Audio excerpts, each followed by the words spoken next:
entrevistado de hoje é amigo de longa data, já tivemos várias prosas interessantes por aqui. É Gabriel Colli, que é diretor executivo do SINDAG, e nós vamos falar a respeito do momento desafiador da aviação agrícola brasileira. Gabriel, seja muito bem-vindo. Bom demais da conta ter você aqui. Tudo bem, Divino? Obrigado pela oportunidade, obrigado pelo convite. Muito bom rever você, trabalhar em mais um conteúdo bacana sobre aviação agrícola, ainda mais nesse momento tão importante que o setor está passando. Obrigado e um prazer estar contigo de novo. Muito obrigado, Gabriel. Bom, a gente falando de momento desafiador. Antes de tudo, explica para o pessoal aí o que é o SINDAG, quem é essa entidade e qual é o papel dela. Legal, SINDAG é a entidade que congrega hoje todas as empresas de aviação agrícola do Brasil, as empresas que prestam serviço de pulverização aérea, que são contratadas pelos produtores rurais, pelas cooperativas. SINDAG significa Sindicato Nacional das Empresas de Aviação Agrícola. O SINDAG tem a prerrogativa legal hoje de representar o setor. Nós temos associados em 24 estados do Brasil, o que nos dá hoje 94% das empresas de aviação agrícola do Brasil estão associadas ao SINDAG, o que a gente chama da aviação tripulada, e mais recentemente os drones de pulverização. Já chegamos aí, Divino, agora a 30 empresas de drones associadas, né? Lembro que a gente já falou sobre esse assunto, estava começando. Sim. E agora já é uma realidade. Então, além das empresas de aviação tradicionais, as tripuladas, temos agora as não tripuladas. Então, os drones também vêm com tudo, e o SINDAG também tem feito esse atendimento dentro das empresas de drones. Gabriel, eu lembro de, em outras prosas nossas anteriores, você falar do protagonismo do Brasil e do quanto ele representa em termos da aviação agrícola no mundo. Nós ainda estamos bonitos na foto?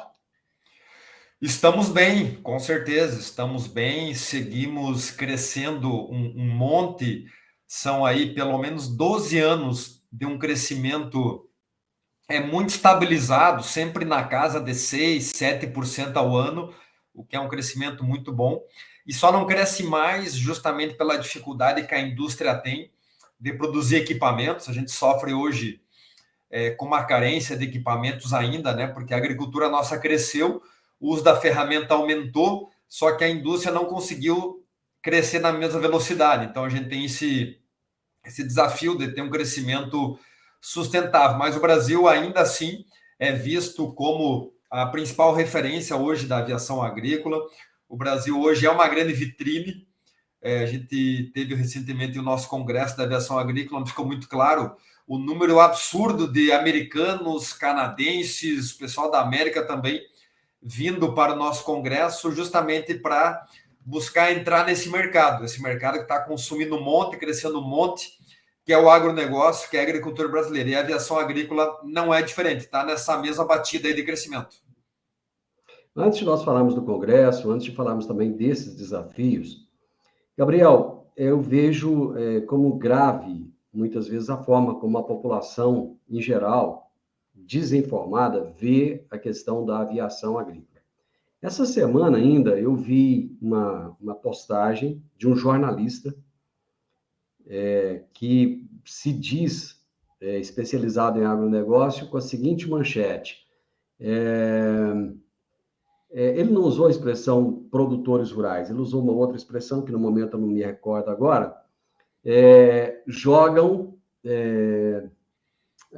agrotóxico de avião sobre áreas povoadas e áreas que possuíam muitas abelhas. Enfim, ele quis dizer que produtores rurais, ruralistas, foi a expressão que ele usou, ruralistas jogaram agrotóxico em cima de locais com muitas abelhas e que dizimaram as abelhas daquele lugar. E esse tipo de informação chega na população trazendo muitas vezes uma repulsa à aviação agrícola. Como é que o SINDAG lida com essas situações? Olha, primeiro, sempre a gente fica muito decepcionado, na verdade, né? Frustrado aí com as pessoas que trabalham no meio da comunicação, que têm na sua mão, né, os veículos de comunicação para informar a sociedade, trazendo uma desinformação tão grande. Isso sempre nos deixa aí muito frustrados, né? Então a gente fica decepcionado mesmo, porque a gente acredita que os veículos acabam sendo usados de forma incorreta, né? E acaba causando na população muitas vezes um sentimento de pânico que não precisava, né? Sendo que eu acredito muito que os veículos de comunicação eles servem para informar a sociedade como as coisas funcionam e não para desinformar. E uma situação como essa aí deixa muito claro uma ideologia de alguém que não gosta, e está tudo bem não gostar, eu sempre digo, não há nenhum problema não gostar, mas ninguém tem o direito de denegrir uma profissão de alguém. Né? Por que eu estou falando da profissão de alguém? Porque a aviação agrícola é uma profissão regulamentada.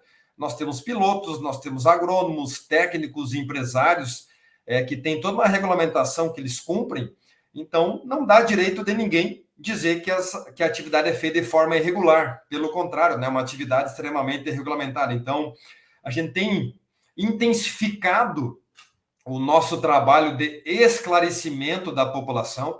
Sempre que acontece um caso como esse, chega até a gente tenta falar com o jornalista, tenta falar com a pessoa que escreveu, ou que falou, que produziu o material, para esclarecer, porque muitas vezes é falta de informação, e a pessoa sai falando por aí algumas coisas sem saber, sem ter feito a investigação de forma adequada, né? E você aí é da área de comunicação, você sabe que o jornalista sério é aquele que olha os dois lados sempre, aquele que investiga, aquele que pergunta.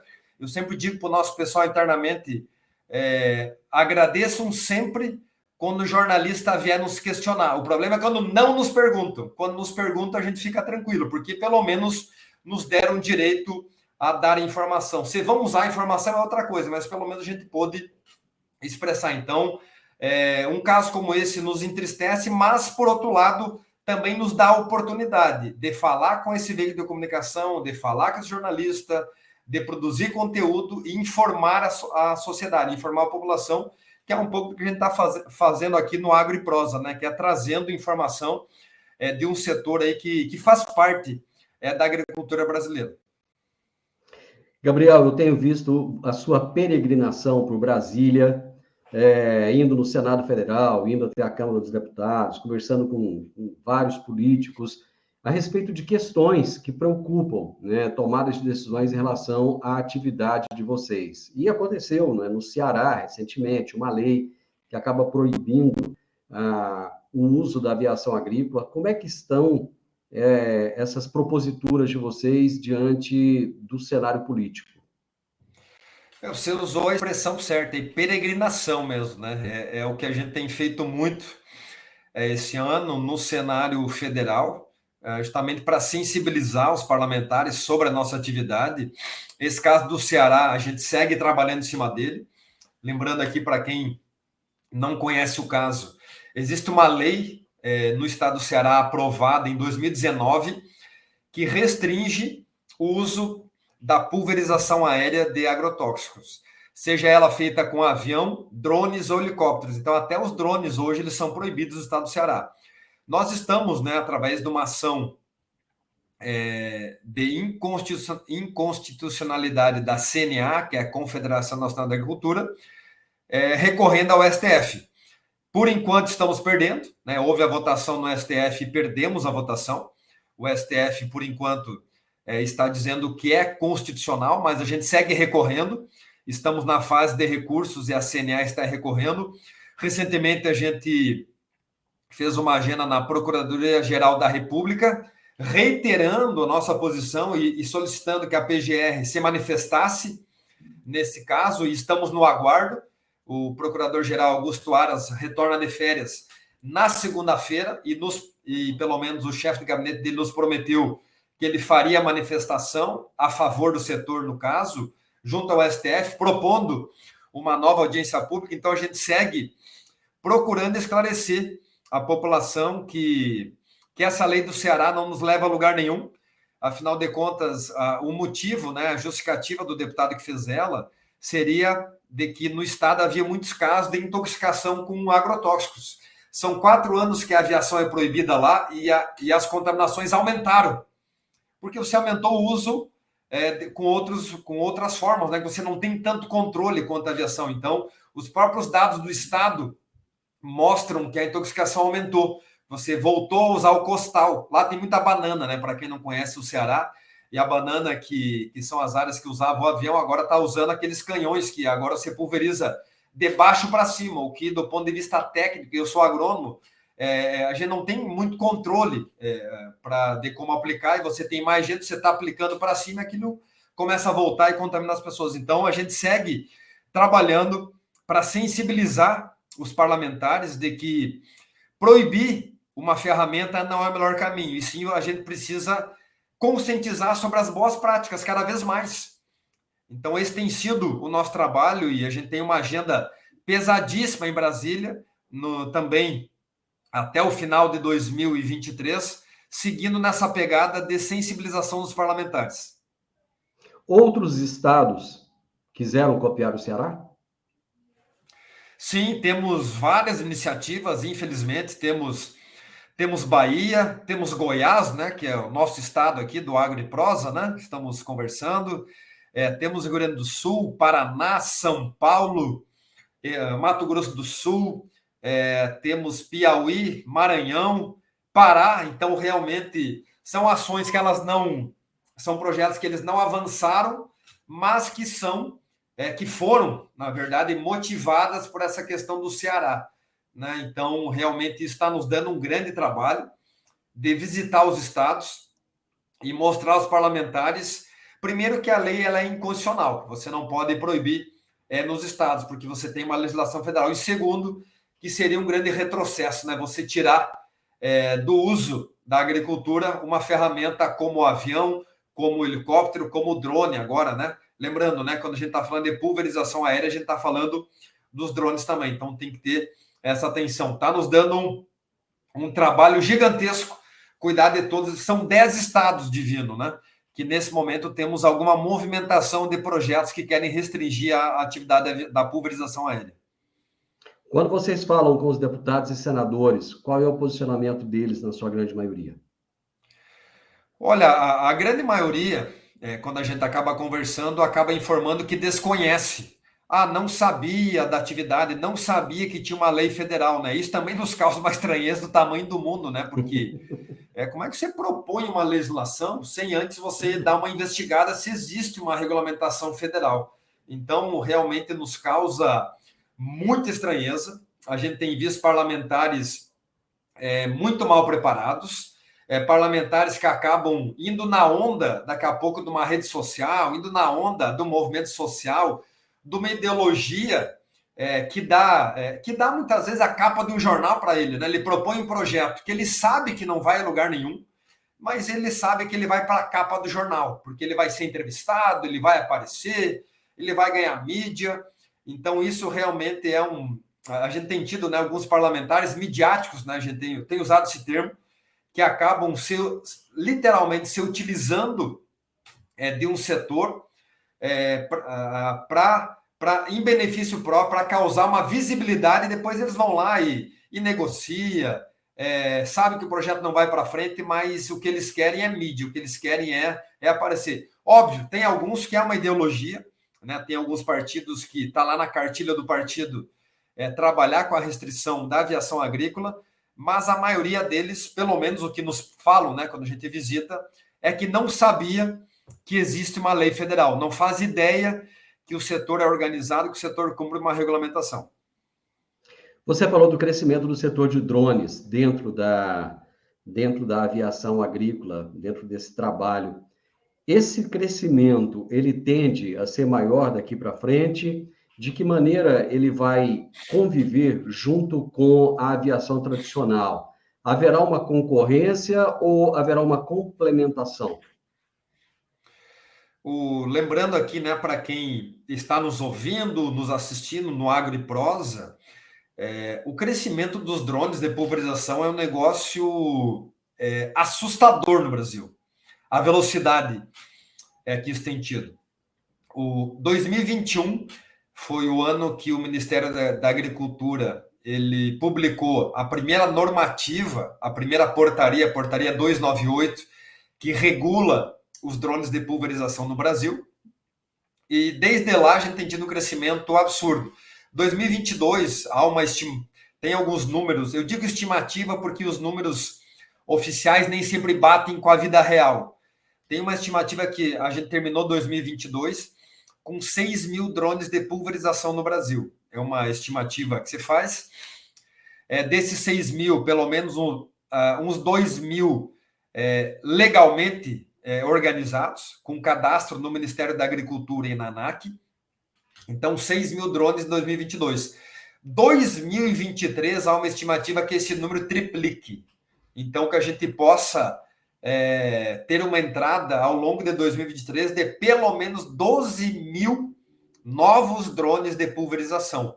E já drones maiores, né, os drones maiores começam a aparecer, porque a própria ANAC mudou a regulamentação, já autorizando drones a partir de 25 quilos até 125. Então, isso começa a aumentar muito o volume. O mercado está num crescente bastante interessante. O que a gente está vendo na prática, na vida real? Tem dois perfis de pessoas que estão nesse mercado. Tem o perfil de pessoas que já são da agricultura, por exemplo, a empresa de aviação agrícola tradicional, incorporando drones no seu portfólio para poder oferecer para os clientes. Produtores rurais que já tem o autopropelido, já tem trator, alguns já têm avião e passam a ter o drone também. Este é um perfil e esse está sendo muito tranquilo, porque ele já está no meio, ele já sabe o que é um agrotóxico, ele já conhece a legislação, ele sabe que tem que ter um agrônomo, ele sabe que tem que cumprir um regulamento. Porém, tem outro perfil que esse nos assusta um pouquinho, que são os curiosos. Alguém que escutou em algum lugar dizer que trabalhar com drone dá muito dinheiro. E aí ele está indo nas feiras e está comprando drone. E aí está saindo oferecer serviço. E ele não faz a mínima ideia do que ele está colocando ali dentro. Ele não faz ideia do que é um agrotóxico, seja ele químico ou biológico, os impactos que isso tem. Ele não tem uma cultura aeronáutica, né? Porque o drone ele ocupa o espaço aéreo. Então, para quem não sabe, né, ele tem que cumprir uma regulamentação, porque ele vai dividir o espaço com o avião, ele vai dividir o espaço com o helicóptero, então ele precisa cumprir uma regulamentação, tem que fazer uma capacitação. Então, esse perfil nos preocupa um pouco, porque esse perfil está causando alguns problemas, tanto de más aplicações, mas como também de segurança da questão, né, do espaço aéreo. Neste momento, a gente não tem visto, pelo menos até agora, de vir numa concorrência com o avião, porque o drone está entrando numa área que o avião não vai. O drone está pegando áreas menores, alguns cantos de área que o avião não consegue ir, está chegando em áreas que o avião, por uma questão legal, ele não consegue fazer, que o avião tem que cumprir uma distância de 250 metros, por exemplo, de matas. O drone são só 20 metros, então o drone acaba entrando nesta área que o avião não vai. Então, por enquanto, a gente tem visto uma convivência harmônica, temos visto bons exemplos, inclusive a região de Rio Verde é um exemplo, onde a gente tem algumas empresas de aviação agrícola que têm trabalhado em conjunto com as empresas de drones no sentido de comunicação. Eles têm, por exemplo, eu sei que tem um grupo de WhatsApp na região de Rio Verde que fazem parte as empresas de drones e as empresas de aviação agrícola tradicionais, onde eles conversam para dividir o espaço. Olha, amanhã vai ter aplicação de drone em tal área, para que o avião também possa saber que os drones vão estar lá e vice-versa. Porque um drone, né, ele pode derrubar um avião e a gente pode ter uma tragédia se a gente não tivesse esse cuidado do espaço aéreo. Então, essa é a preocupação também, mas até agora a gente tem visto uma boa convivência, tem visto um crescimento bastante interessante e tem visto muita oportunidade, né? Tem visto muita oportunidade nesse mercado, que ele vem... a gente tem visto que ele vem se reinventando muito rápido. Ele surgiu há pouco tempo e ele já mudou muito, né? Até pelo perfil de quem está nele, muita pegada de inovação, pessoal mais jovem, pessoal muito dinâmico, com muita tecnologia que tá fazendo esse mercado se reinventar. E eu tenho dito, a cada 3 ou 4 meses muda tudo no mercado de drones. Gabriel, vocês realizaram recentemente em Sertãozinho, São Paulo, Congresso de Aviação Agrícola 2023. Quais foram as principais novidades apresentadas nesse congresso?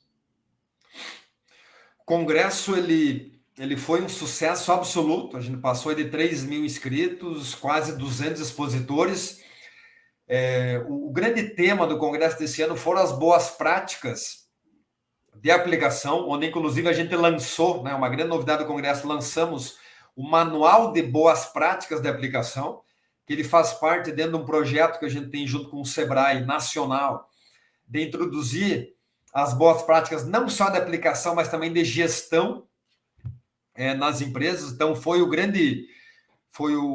grande debate do congresso foi como introduzir as boas práticas de gestão e de aplicação nas empresas de aviação agrícola. Uma outra temática muito presente, não teria como não estar no nosso congresso, né, ao que acabamos de falar, que é a introdução dos drones de pulverização. Os drones nunca estiveram tão presentes como esse ano dentro do congresso. A gente teve 11 empresas de drones fazendo demonstração, o congresso inteiro, dentro de arenas que foram montadas exclusivamente para isso, dentro dos padrões da ANAC, para mostrar isso. E como terceiro item de grande destaque no congresso, né, foi mostrar, principalmente para a sociedade, né, a gente fez algumas oficinas com a sociedade, qual é a imagem que esse setor tem para a sociedade, né, tentando traduzir aqui, né, a gente trouxe muito a questão da comunicação urbana, foi esse o termo que a gente usou, inclusive dentro do nosso congresso. Foi uma inovação com pequenas oficinas, trazendo pessoas-chave da cidade para entrar para dentro do setor, perguntar como é que ela enxerga o setor, mostrar como a gente comunica e pegar uma avaliação dela. E o que a gente percebeu? Que a gente não está comunicando legal, que a gente precisa melhorar muito no nosso meio de comunicar. A gente está muito acostumado a comunicar para dentro. Então, ficou muito claro no nosso congresso agora, com essas pequenas pílulas que fizemos, pequenos momentos, né, esse piloto que a gente fez com algumas pessoas da sociedade urbana, do estado de São Paulo principalmente, que a gente precisa melhorar o jeito de comunicar, tem que mudar a linguagem, tem que acertar uma linguagem que as pessoas entendam o que significa, o que faz o piloto agrícola, o que faz uma empresa de aviação agrícola, e literalmente inserir as empresas de aviação agrícola na sociedade, seja em Rio Verde, seja em Goiânia, seja onde for, porque é isso que está faltando. Muitas vezes as pessoas acabam criando um preconceito que ela não entende, ela tem medo. E é do ser humano, né? A gente levou uma psicóloga para trabalhar com isso, e ela disse o seguinte: olha, é do ser humano, é uma defesa dele. Quando ele não conhece, a tendência é que ele se afaste. E ele começa a criar alguns estereótipos e ele quer ficar longe, que ele passa a ter medo daquilo. E é o que aconteceu, e é o que tem acontecido muitas vezes com a aviação agrícola. Meu amigo, que bom saber que o setor está enfrentando os desafios, mas tem conseguido se sobrepor a esses desafios e está crescendo tanto. Parabéns, muito obrigado. Vamos ajudar nessa comunicação. Nós estamos aqui para ajudar naquilo que for possível. Conte sempre comigo, conte sempre com os meus canais de comunicação. E é esse o nosso papel, falar da porteira para dentro, mas também comunicar da porteira para fora. Muito obrigado, viu, Gabriel? Muito obrigado pela oportunidade e parabéns, né, por mais esse projeto de sucesso que é o AgriProsa, né, levando informação de qualidade à população. Muito obrigado e sempre à disposição. Grande abraço, meu amigo. Eu conversei com o Gabriel Colli, diretor executivo do SINDAG, que é o sindicato que representa as empresas de aviação aérea e que tem realmente trabalhado duro, porque eu vou te falar uma coisa, viu? Empreender nesse país é complicado. Tem um monte de gente, infelizmente, lá em Brasília, que não entende de lei e que está fazendo lei. Tem gente boa lá, mas também tem muita gente que chegou sem o mérito que deveria ter. E nós falamos a respeito do momento desafiador da aviação agrícola. Se você gostou desse nosso bate-papo, deixe um comentário. Comente aí, o que você acha da aviação agrícola? Qual é a sua opinião? Compartilhe com outras pessoas. Deixe um like, deixe um gostei e se inscreva nesse canal. Um grande abraço para você e até a nossa próxima prosa. Tchau, tchau.